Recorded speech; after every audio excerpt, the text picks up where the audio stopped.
কি ভাবছো? মনে পড়বে না? পড়বে, পড়বে। এক যুগ পরে হলেও আমার কথা তোমার মনে পড়বে। তখন অনেক আফসোস হবে তোমার যে তুমি কাকে হারিয়েছ। তুমি একদিন উপলব্ধি করতে পারবে তোমার জীবনে কেউ একজন ছিল যে তোমাকে পাওয়ার জন্য মরিয়া হয়ে উঠেছিল স্বার্থের এই পৃথিবীতে।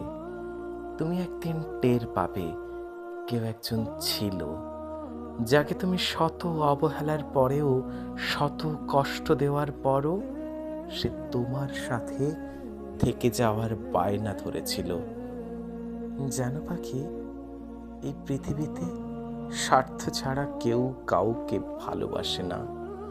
সবার ভালোবাসার পেছনে কোনো না কোনো স্বার্থ বা উদ্দেশ্য লুকিয়ে থাকে। এই পৃথিবীটা স্বার্থে ঘেরা, অথচ দেখো তোমাকে আমি বিনা স্বার্থে ভালোবেসেছি। হয়তো আমারও কিছু স্বার্থ ছিল। তুমি স্বার্থগুলো কি জানো? সেই স্বার্থগুলো হলো তোমার প্রতি আমার ভালোবাসা। তোমাকে পেলে আমার জীবনের সবচেয়ে বড় স্বার্থ হাসিল হতো।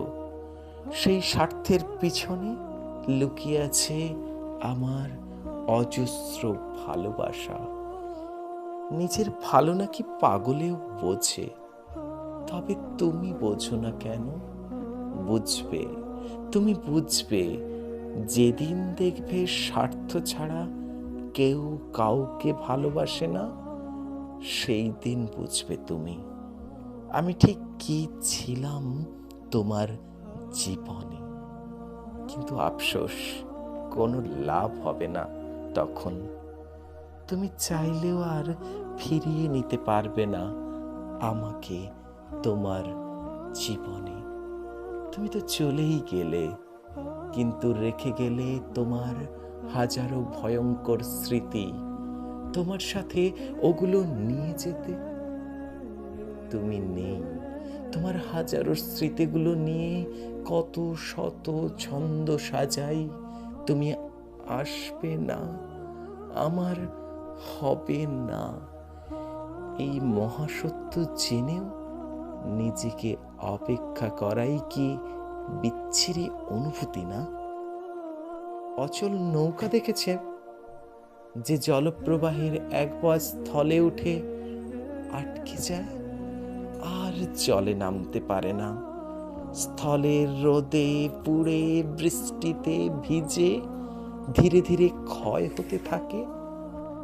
আমিও তেমন তোমার ভালোবাসায় আটকে পড়েছি, ফের জলে নামতে পারছি না।